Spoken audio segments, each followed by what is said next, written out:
Guys upcoming episode की update के लिए आप हमारे चैनल को सब्सक्राइब करें। साथ ही साथ वीडियो को भी लाइक कर दें ताकि आपको डेली अपडेट मिलती रहे।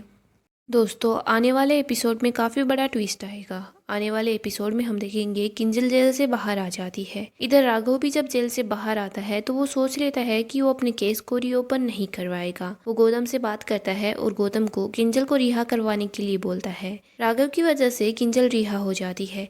इधर घर के सब लोग बहुत खुश होते हैं कि किंजल घर आ गई है, लेकिन सब लोगों की शिकायत अनुपमा से ख़त्म नहीं होती। सब यही बोलते हैं कि ये सब कुछ सिर्फ अनुपमा की वजह से हुआ है। राघव तो केस वापस लेने के लिए मान गया था। अगर अनुपमा राघव से बात करती तो हमारी मोहल्ले में हमारी बदनामी नहीं होती। इधर हम देखते हैं अनुपमा मंदिर जाती है तो अनुपमा सोच रही होती है कि आज राघव जी जेल से बाहर आ जाएंगे। लेकिन मुझे ये समझ नहीं आ रहा कि राघव जी अपने केस को रीओपन क्यों नहीं करवाना चाहते। उन्होंने उन लोगों के दबाव में आकर के अपना फैसला बदल लिया है। तभी हम देखते हैं वहाँ पर राघव भी आ जाता है। राघव अनुपमा के सामने ही होता है। अनुपमा राघव को बोल रही होती है, अब आप अपनी नई जिंदगी की शुरुआत कीजिए। अनुपमा राघव से पूछती नहीं है कि उन्होंने उस केस को रीओपन क्यों नहीं करवाया। राघव ये सब कुछ इसलिए करता है क्योंकि अनुपमा ने राघव की बहुत हेल्प की थी और राघव सोच रहा होता है कि अगर वो केस को रीओपन नहीं करवाएगा तो किंजल भी जेल से बाहर निकल जाती है। इसलिए राघव ने ये सब कुछ किंजल की हेल्प करने के लिए किया था। इधर राघव अनुपमा को बताता है कि अनुपमा जी, मैं केस को रीओपन नहीं करवाने वाला, क्योंकि आप सही बोल रही थी। मेरे पास कोई सबूत भी नहीं है कि मैं अपने आप को निर्दोष साबित कर सकूं। और वैसे भी वो लोग इतने पैसे वाले हैं, वो कुछ न कुछ ऐसा कर लेंगे और मुझे ही फिर से गुनहगार ठहरा देंगे। अनुपमा बोलती है, राघव जी आपने बिल्कुल सही किया है, अब आपको कोई काम ढूंढ लेना चाहिए। तो राघव बोलता है, क्या मैं अन्नू की रसोई में काम कर सकता हूँ।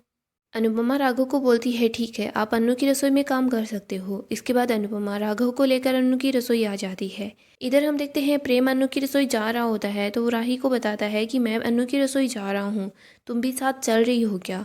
राही बोलती है, नहीं प्रेम, मैं कहीं नहीं जाने वाली। प्रेम बोलता है, राही कोई भी बेटी अपनी माँ से इतने दिनों तक नाराज़ नहीं रह सकती। तुम्हें एक बार मम्मी से बात कर लेनी चाहिए। मम्मी को कोई गलतफहमी हो गई होगी, लेकिन तुम्हें मम्मी के साथ अपनी सारी चीज़ों को सॉर्ट आउट कर लेना होगा।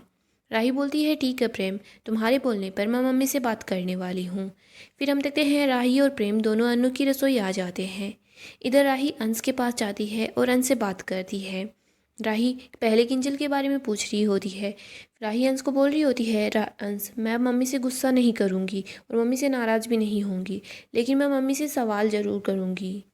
राही जब अनुपमा को अपने सामने देखती है तो वो बहुत खुश हो जाती है। अनुपमा भी अपनी बेटी को देखकर खुश होती है। इसके बाद राही मम्मी को गले लगा लेती है और बोल रही होती है, मम्मी सॉरी, मैंने आपको समझने की कोशिश नहीं की। मैं बहुत ज़्यादा गुस्से में थी और इसी वजह से ये सब कुछ हुआ, लेकिन आगे से ऐसा कुछ भी नहीं होगा। राही और अनुपमा के बीच सारी की सारी चीज़ें ठीक हो जाती है। लेकिन तभी वहाँ पर अनुपमा के साथ राघव भी होता है। तो राही राघव को देख रही होती है। अनुपमा राही को बताती है कि राघव आज से अन्नू की रसोई में काम करेगा। ये बात फिर से राही को अच्छी नहीं लगती और इसकी वजह से फिर से अनुपमा और राही के बीच होने वाला है काफ़ी बड़ा झगड़ा। गाइस अपकमिंग अपडेट के लिए चैनल को सब्सक्राइब करें।